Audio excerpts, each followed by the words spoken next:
ఏంది స్వామి చెప్పని. సార్ మీరు ఒక్క మాట చెప్పాలి, ఇవాళ సాయంత్రం ఎల్బీ స్టేడియం పోతురు కదా అని. ఏం సంగతి చెప్పన్నా?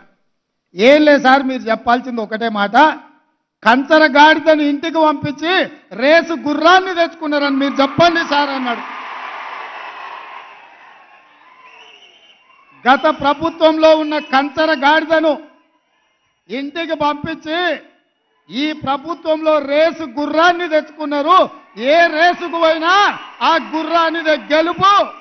ఆ కంచర గాడిదకు మళ్ళా అధికారం అనేది కలలో మాట అన్న సంగతి మీరు చెప్పాలి సార్, మీరు చెప్తే నేను వింటా అని చెప్పి శాసనసభలో ఉన్న ఒక అటెండర్ నాకు చెప్పిండు. గా అటెండర్కు ఉన్న ఇంగిత జ్ఞానం ఈ రాష్ట్రానికి ముఖ్యమంత్రిగా పనిచేసిన చంద్రశేఖరరావుకి ఎందుకు లేదని నేను అడుగుతున్నా. ఆయన అంట మళ్ళీ వస్తాడంట. ఎట్లొస్తావా? నీ నడవనికనే చక్కలేదు, నీకు నడవనికనే వస్తలేదంటివి, వీల్ చైర్లో తిరుగుతున్నాంటివి, ఎట్లకెళ్ళి వస్తావు అని నేను అడుగుతున్నా. ఒకవేళ నువ్వు రావాలనుకుంటే గిన్ని వేల మందికి వాళ్ళు ఉద్యోగాలు వచ్చిన వాళ్ళు ఊపుకుంటారా? వాళ్ళకు వచ్చిన నౌకరేంది? పోలీసు నౌకరే కదా, వాళ్ళు ఊకుంటారా? నువ్వు యాడికన్నా పోతే ఇవాళ ట్రైనింగ్ అయినాక రాష్ట్రం నలుమూలల ఈ యువకులే కదా ఉండేది. ఈ తెలంగాణను దోచుకున్న నిన్ను, ఈ తెలంగాణను నీ కుటుంబం కోసమే బలిచ్చిన నిన్ను ఈ పిల్లలు పోలీసులు అయ్యి లాఠీలతో 4 మోకాళ్ళ చిప్పల మీద కొట్టి తీసుకుపోయి లాకప్ లేస్తారు. ఇంతకాలం వాళ్ళ చేతుల పెత్తనం లేకుండే, ఇవాళ వాళ్ళ చేతులకే పెత్తనం వచ్చింది. ఎట్లా తిరుగుతావో తిరుగు. దానికంట ఆయన డైలాగులు కొడుతుండు, చంపుతారా సంపూర్ణని.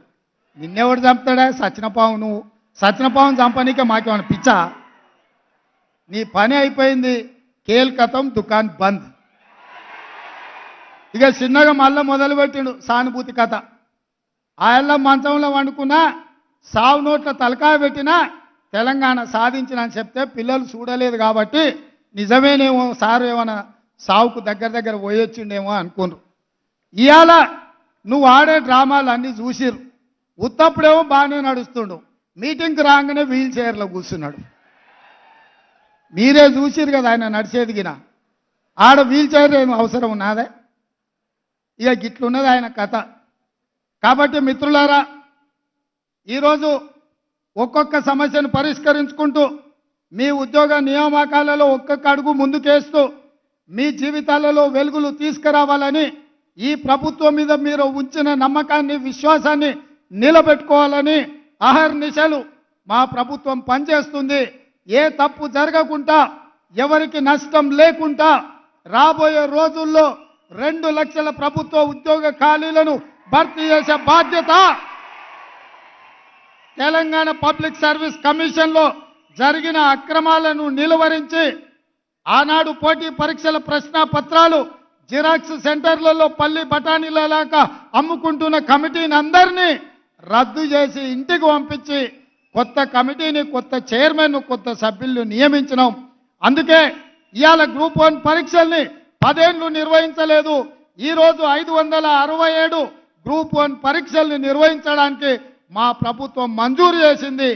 ఈ 10 ఏళ్ళు నియామకాలు చేపట్టకపోవడం వల్ల వయసు మీరి ఊరికి పోలేక ఉన్న నిరుద్యోగ యువకులకు 44 సంవత్సరాల నుంచి 46 సంవత్సరాలకు వయసు పొడిగించి ఎవరికి నష్టం జరగొద్దన్న ఆలోచనతోటి అందరికి అవకాశం కల్పించినాం. అందుకే నిరుద్యోగ యువకులారా, ఈ తెలంగాణ రాష్ట్రం మీది, ఈ రాష్ట్రాన్ని సాధించుకున్నది మీరు. మీకోసం పనిచేయడానికి, మీ సమస్యల్ని తీర్చడానికి ఈ ప్రభుత్వం సిద్ధంగా ఉన్నది. ఏ విధంగా అయితే పబ్లిక్ సర్వీస్ కమిషన్ నుంచి పోటీ పరీక్షల నోటిఫికేషన్లు విడుదల చేస్తామో, పోటీ పరీక్షలకు ప్రిపేర్ కాండి, మీరు సన్నద్ధులు కాండి. ప్రభుత్వంలో, ప్రైవేట్లో ఉద్యోగ ఉపాధి అవకాశాలు కల్పించే బాధ్యతగా నేను తీసుకుంటా, మీకోసం కృషి చేస్తా. రాబోయే 10 సంవత్సరాలు నిరంతరం రోజుకు 24 గంటలు 10 ఏళ్ళు మీకోసం కొట్లాడతా, 10 ఏళ్ళు మీకోసం చేస్తా. 10 ఏళ్ళు ఈ బాధ్యతలో ఉంటా. మీరు ఆశీర్వదిస్తే ఇంకో 10 ఏళ్ళు కూడా ఇందిరమ్మ రాజ్యం ఉంటుంది. చంద్రశేఖరరావు నీ శాతనైతే ఒక్క ఎంటిక వీక్కొని చూడు, నీకు తెలుస్తుంది. ఆయన ఎంబడే అధికారంలోకి వస్తా అంటుండు. రాబిడ్డ ఎట్లొస్తావు, ఉంటా నేనే కదా ఏడుకోతా, ఈయనే ఉంటా, నీ సంగతి ఏందో చూస్తా. కాబట్టి మిత్రులారా, ఆయనకు శాసనసభలకు రావడానికి అయితలేదు, కానీ నల్లగొండకు పోయిండు. అందుకే ఇవాళ అట్లాంటి మాటల మాయలో పడకండి. 10 ఏళ్ళు ఆయన కుర్చీలో ఉండి తెలంగాణకు రావాల్సిన నీళ్లు తీసుకురాలే, కట్టాల్సిన ప్రాజెక్టులు కట్టలే. 10 ఏళ్ళు చేయలేని పని 60 రోజుల్లో అన్ని సమస్యలు పరిష్కరించుకుంటూ ముందుకెళ్తున్నాం. ఇవాళకి 69 రోజులు అయింది, ఏం చేయలేదు అప్పుడే ఈ ప్రభుత్వం అని ఇవాళ మమ్మల్ని శాపనార్థాలు పెడుతున్నాడు. మీరు ఆలోచన చేయండి.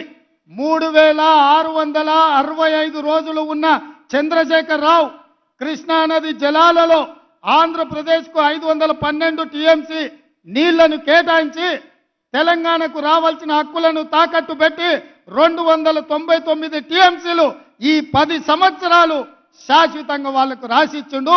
10 ఏళ్ళు ఆయన రాసిస్తే నేను వచ్చిన 10 రోజుల్లోనే ఆ నీళ్లు తేలేదని నన్ను తిడుతున్నాడు. ఇవాళ మీరు చెప్పండి, ఆయన సంతకం పెట్టడమే ఇవాళ గుదిబండగా మారింది.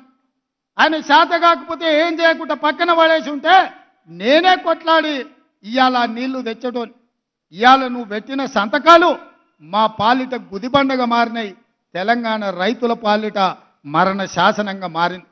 ఇవాళ నువ్వున్నప్పుడే కదా నవంబర్ 30 తారీఖు నాడు తెలంగాణలో ఎన్నికలు ఉంటే గ్రామాలలో యువకులు ఎన్నికల నిర్వహణలో ప్రజారాజ్యాన్ని ప్రజాప్రభుత్వాన్ని ఎన్నుకోవాలని అందరు ఆ కార్యక్రమాలలో బిజీగా ఉంటే మీ చీకటి మిత్రుడు జగన్మోహన్ రెడ్డి గారు వందలాది మంది పోలీసులను నాగార్జున సాగర్ మీదకి పంపించిండు. నీ మిత్రుడు పంపించినందుకే కదా ఆ పోలీసులను తొలగించడానికి నరేంద్ర మోడీ గారు సిఆర్పిఎఫ్ పోలీసులను నాగార్జున సాగర్ బ్రిడ్జ్ మీదకి పంపించండు. జగన్మోహన్ రెడ్డి ఆక్రమించుకోకపోయినుంటే నరేంద్ర మోడీ సిఆర్పిఎఫ్ బలగాలను అక్కడికి పంపిండేవాడు కాదు. ఆ రోజు నుంచి ఈ రోజు వరకు సిఆర్పిఎఫ్ బలగాలు అక్కడ ఉన్నాయంటే 30 తారీఖు నాడు తెలంగాణ సెంటిమెంట్తో ఎన్నికలలో నెగ్గాలని ఆంధ్ర వాళ్ళు నాగార్జున సాగర్ ఆక్రమించుకున్నారని పెడపొబ్బలు పెట్టి ప్రజల్ని తప్పుదారి పట్టించి తెలంగాణ సెంటిమెంట్తోని ఎన్నికల్లో నెగ్గాలని నువ్వు కుట్ర చేస్తే ఈ తెలంగాణ సమాజం తిప్పికొట్టి నిన్ను పొందబెట్టినరు. ఇవాళ అడ్డ మీద కొట్లాడితే కుదరదు. ఇవాళ చట్టసభలలో మాట్లాడాలి, చట్టసభలలో తీర్మానాలు చేయాలి, కేంద్ర ప్రభుత్వాన్ని మెడలు వంచి మన సమస్యలు పరిష్కరించుకోవాలి. అందుకోసం శాసనసభలో తీర్మానం పెడితే మీరు రారు. ఇవాళ ఢిల్లీతో కొట్లాడదామంటే మీరు ఇంట్లో నుంచి కదలరు. అందుకే మిత్రులారా, ఇవాళ ఏ దారి లేక మళ్ళీ నీళ్ళ దారి పట్టిండు. ఎందుకంటే ఏ సెంటిమెంట్ ఆయన దగ్గర లేదు, పరిపాలనలో ఆయన చేసింది ఏమీ లేదు.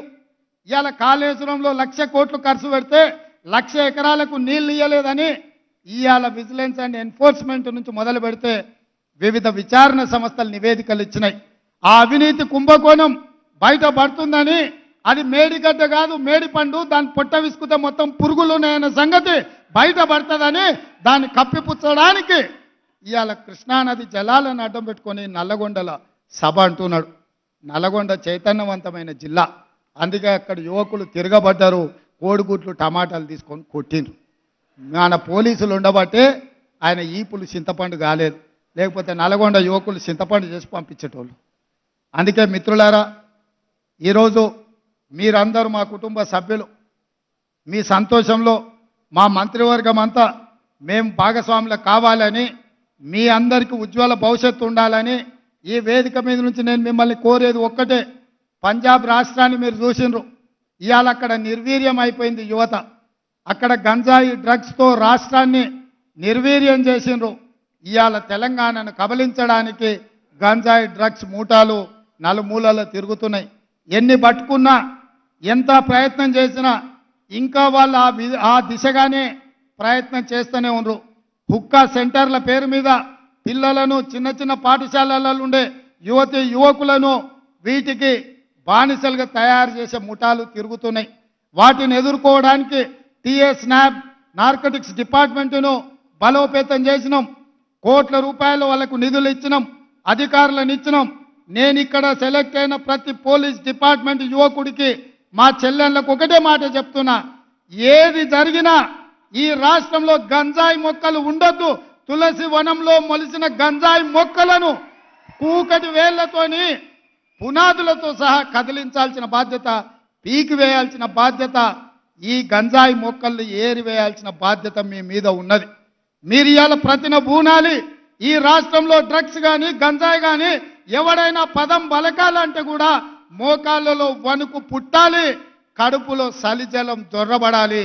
ఎందుకంటే మన రాష్ట్రాన్ని, మన యువతను నిర్వీర్యం చేసే ఇట్లాంటి బలహీనతలు ఈ తెలంగాణ రాష్ట్రంలో ఉండొద్దు. తెలంగాణ రాష్ట్ర యువకులు అంటే సలసల మరిగే రక్తంతో ఉరకలెత్తే యువకులు.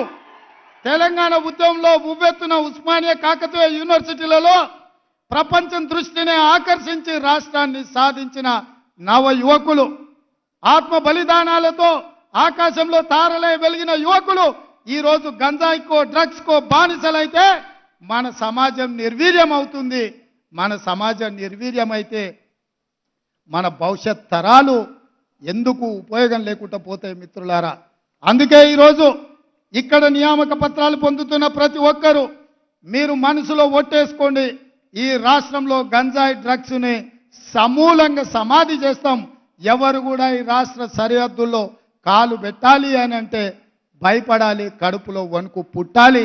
మీరు ఆ దిశగా పని చేయాలని నీతిగా నిజాయితీగా ఈ రాష్ట్రము దేశానికి ఆదర్శంగా నిలబడేటట్టు తెలంగాణ మోడల్ అంటే దేశమంతా అనుకరించే విధంగా మన పోలీసు యంత్రాంగం గతంలో ఉంది, భవిష్యత్తులో కూడా ఉండాలని తెలియజేస్తూ మరొక్కసారి మీకు అందరికీ మనస్ఫూర్తిగా ఈ ఉద్యోగ నియామకాల సందర్భంగా అభినందనలు తెలియజేస్తూ మీ అందరి దగ్గర సెలవు తీసుకుంటున్న మిత్రులారా.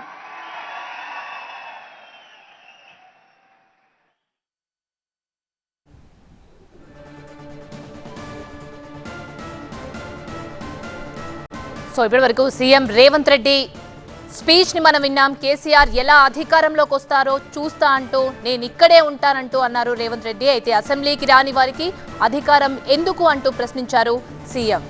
మేము మళ్ళీ అధికారంలోకి వస్తామని కేసీఆర్ అంటున్నారు. అయితే ఢిల్లీతో కొట్లాడతామంటే కేసీఆర్ ఇంటి నుంచి బయటకు రావడం లేదన్నారు సీఎం రేవంత్ రెడ్డి. తెలంగాణ ప్రజలు కంచరగాడిదను ఇంటికి పంపి రేసు గుర్రాన్ని తెచ్చుకున్నామని ఓ అటెండర్ చెప్పారని సీఎం రేవంత్ రెడ్డి అన్నారు.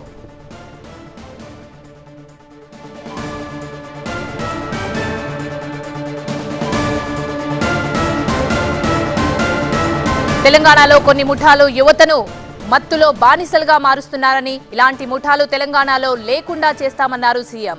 10 ఏళ్లు అధికారంలో ఉంటా, ప్రజలు ఆమోదిస్తే మరో 10 ఏళ్లు ఉంటా అంటూ ఆయన స్పీచ్ లో చెప్పారు సీఎం రేవంత్.